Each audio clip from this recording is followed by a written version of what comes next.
Thanks, Jim. Okay, we're back in the studio, now back over at the table with our community table to get some perspective on tonight's topic. Let me do some quick introductions. First is Brandon Smith, a student here in St. Louis, also a local actor. Yes. And Court Sloger, welcome back to the show. We appreciate it, a communications professional. And Matt Strom with the Brain Drain Collective.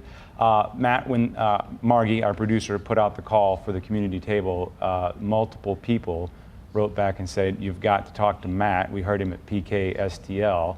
I guess if either of any of you can give us one sentence, what is PKSTL? I'll try. It's 20 slides, 20 seconds, ideas, creativity, and connection. It's a good place to be to learn new ideas and to meet new people, what's going on in the city. But anyway, you spoke at this event on this topic, and it clearly resonated with people. So I guess I'll just start by opening up this conversation by asking you to kind of catch us up on what you said that touched so many people. So when I heard about the opportunity to give a presentation in front of a large group of people who are actively involved in the creative community, I thought that there was no topic better to present on than the prevalence of mental health concerns among creative people, because it's something that I think, I'm a professional creative. I do graphic design and web development. And among my colleagues and among my coworkers, it seems to be a common topic of very ginger conversation.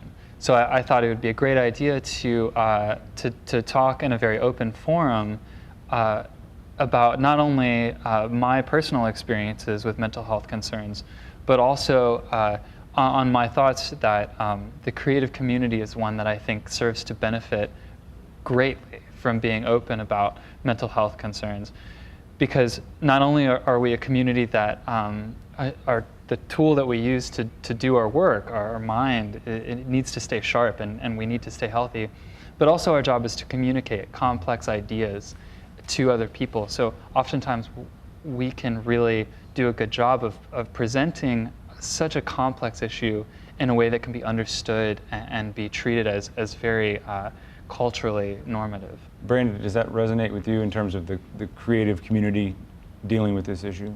Yeah, it really does.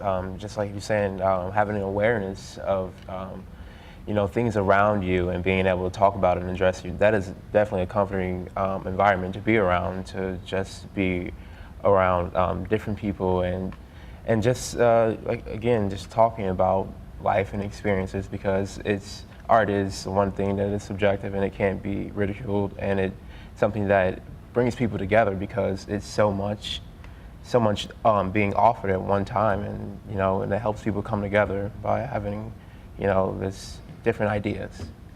I'd be interested to know, because you're an actor, what cases or examples of people using acting or stage art and performance to communicate ideas around mental health.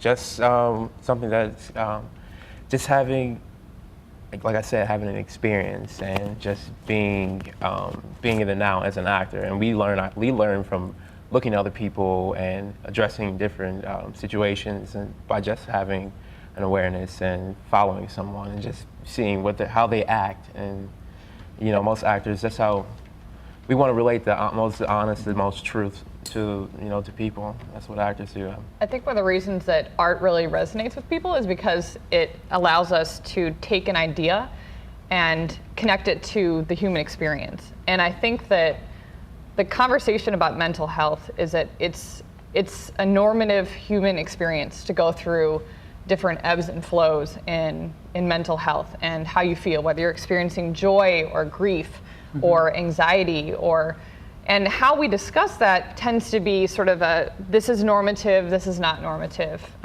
rather than thinking about it as sort of a spectrum, and helping people understand how they can understand their emotions and how they can understand their feelings, and also how you can translate that into action. So when somebody goes to rehab, for example, we teach them how to walk again, step by step, one step, next step.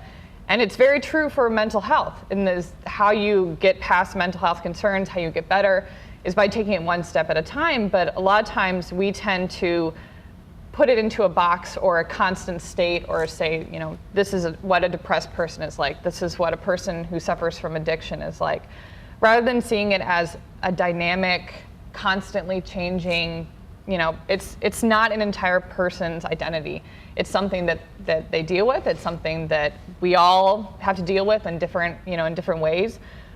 But our culture tends to make it something very static and fixed. And I think that one of the benefits of arts and creative people is that we can sort of relate that back to the human experience, so it isn't so isolating, so it isn't so immutable that people can't feel like they can't open up or move past it. So thinking of all that you just said, all of that knowledge that you have now and that we have now that on this topic tonight, look back at your childhood through that lens, and what do you see in terms of what you had and what you needed, or maybe what you wish you would have had?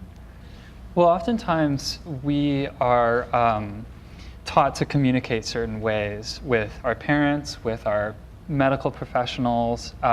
We sing songs as children about eating healthy and about sharing with our parents our feelings, and you're taught, you know, in picture books about doctors and going to the doctor.